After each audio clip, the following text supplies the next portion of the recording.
में रह सकते हैं, यही अतुल जी का व्यू है। शुक्रिया आपका सर अपने व्यूज़ देने के लिए। तो इनफैक्ट इंटरनेशनल मार्केट्स में भी प्राइसेस का ट्रेंड देखें और घरेलू बाजार में भी एक्सपेक्टेशंस यही हैं कि फर्दर थोड़े से और हल्के होने चाहिए। और जो सरकार ने कदम उठाया है, जो 5.5% ड्यूटी पर 31 मार्च तक जो इम्पोर्ट ड्यूटी है जिसकी मियाद एक्सटेंड गई है, उसके बाद प्राइसेस फर्दर कंट्रोल में रहेंगे और हल्के होने की संभावना है। नई फसल फिलहाल जो स्थिति दिख रही है वो भी कंफर्टेबल ही दिख रही है। रूपा मेहता भी हमारे साथ मौजूद है, उनसे एक जनरल कॉमेंट ले लेते हैं पूरी ही एडिबल ऑयल पैक पर। रूपा, क्या व्यू है आपका प्राइस के हिसाब से? आपने अतुल जी के साथ जो कॉन्वर्सेशन हुआ वो भी सुना। इनफैक्ट वरना भारती, माफ कीजिए, हमारे साथ मौजूद हैं, माफी चाहेंगे। वरना क्या व्यू रहेगा आपका पूरी एडिबल ऑयल पैक पर? दीपाली, मुझे लग रहा है कि यहाँ पे जो प्रेशर है ये यहाँ पे बढ़ता चला जाएगा, क्योंकि यहाँ पे फेस्टिवल सीजन भी है, लेकिन इसके बावजूद यहाँ पे बहुत ज्यादा इम्पैक्ट नहीं देखा गया है। रही बात सोया ऑयल की, यूएस सोया ऑयल की, ये 1800 से करीब 1400 के करीब आया है, तो एक फॉल तो यहाँ पे है ही है। और मुझे लग रहा है कि ये फॉल थोड़ा सा डीप हो सकता है, क्योंकि इन लाइन विद इसे क्रूड पाम ऑयल आना होगा। और दूसरी चीज ये है दीपाली की क्रूड ऑयल का भी यहाँ प्राइसेस जो है वो यहाँ पे कम हुआ है, तो उसका भी एक इम्पैक्ट, क्योंकि बायोफ्यूल में यूज होता है, वो भी इम्पैक्ट एक देखने को मिलेगा एडिबल ऑयल पैक में। तो मेरे ख्याल से आने वाले टाइम में अगर हम 1 महीने का भी टाइम फ्रेम लेते हैं, तो मुझे लग रहा है कि सोया ऑयल में, क्योंकि वो मेजर कंसर्न है, वहां पे एक बार 8 to 10% तक का जो फॉल है वो एक्सपेक्टेड है। और मुझे लग रहा है कि ये इनलाइन होगा क्रूड पाम ऑयल से, और इसका जो इम्पैक्ट है डोमेस्टिक मार्केट में भी आएगा। तो मेरे ख्याल से एडिबल ऑयल काउंटर जो है वो इन्फ्लेशन कंसर्न अभी फिलहाल 2-3 महीने के लिए नहीं देने जा रहा है। बिल्कुल। तो ये तो राय आपको प्राइस के हिसाब से मिली है वंदना की ओर से, लेकिन बाकी अगर एग्री कमोडिटीज को देखें वंदना, तो ग्वार पैक में काफी चहक है आज। ग्वार सीड, ग्वार गम दोनों ही 5% तक की तेजी दिखा रहे हैं। क्या व्यू है इन लेवल से? दीपाली, इसमें काफी ज्यादा फॉल आया था, 4400 तक इनफैक्ट प्राइसेस चले गए थे उस रेंज में।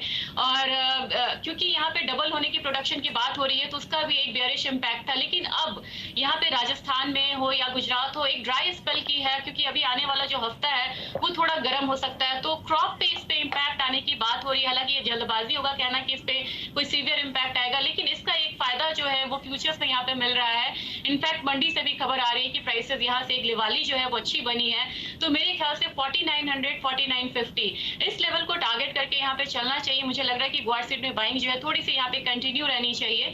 बस एक कंसर्न है कि हायर लेवल पे जो स्टेबिलिटी है वो थोड़ा सा भी मुझे फ्रेजाइल दिख रहा है, तो जो यहाँ पे स्पेकुलेटर्स है वो यहाँ पे बाइंग करके चल सकते हैं 4950 को टारगेट करके।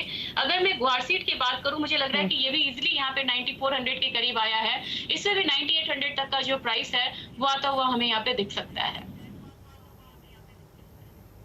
ओके, चलिए, तो ये सजेशन आपको मिला है ग्वारगम और ग्वार सीड दोनों पर ही। इसके अलावा एक बार दिखाएंगे आपको पूरे ही स्पाइसेस के पैक को।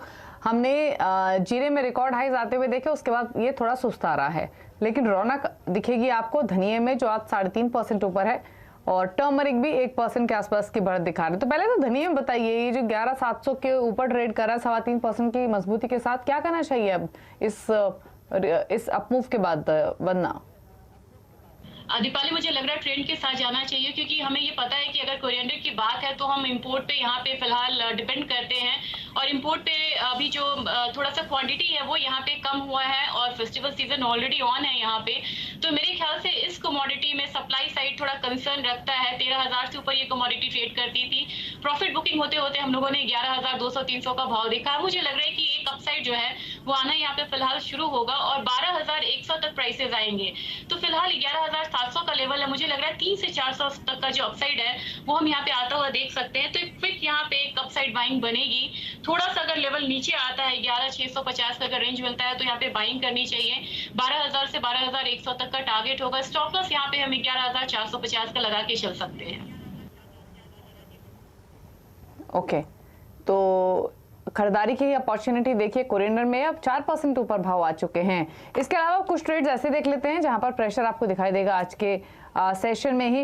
एक बात देखेंगे कॉटन को और कॉटन सीड ऑयल केक को। कॉटन फ्लैट है, लेकिन कॉटन सीड ऑयल केक में 1% के आसपास की कमजोरी दिख रही है।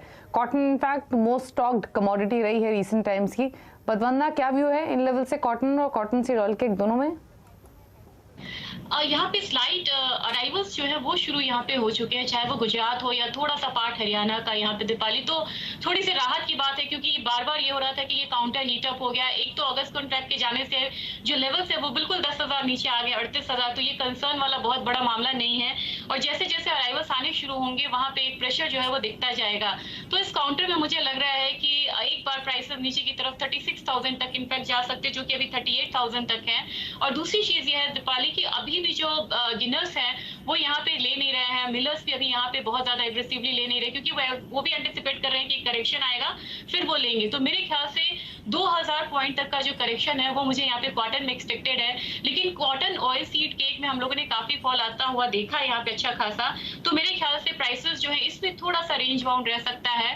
नीचे की तरफ 2600, ऊपर की तरफ 2950 तक के जो लेवल्स हैं वो देखने को मिलेगा। तो जितना फॉल कॉटन में एक्सपेक्टेड है उतना मुझे कॉटन ऑयल सीड केक पे नहीं एक्सपेक्टेड है। ओके चलिए, तो ये सजेशन आपको कॉटन और कॉटन सीड ऑयल केक पे मिला है। कॉटन सीड ऑयल केक 1% नीचे फिलहाल ट्रेड करते हुए दिखाई देगा आज के सेशन में। अब एक बार अगर आप बाकी कमोडिटीज को देखेंगे, स्पेशली नॉन एग्री स्पेस की, तो एक बार बेस मेटल्स आपकी स्क्रीन पर लेकर आते हैं और सबसे पहले नजर डालेंगे जिंक पर। इनफैक्ट जिंक को ही देख लेते हैं, 5.5% नीचे अब ये ट्रेड कर रहा है 293 के लेवल्स पर। तो एकाएक यहाँ पर प्रेशर काफी ज्यादा बढ़ा है जिंक पर। ये क्या, ये सिर्फ चाइना का जो डेटा आया उसी का असर है या कुछ और भी फैक्टर्स है वरना? और ये स्पेशली जिंक इतना क्यों टूटा हुआ है आज के सेशन में?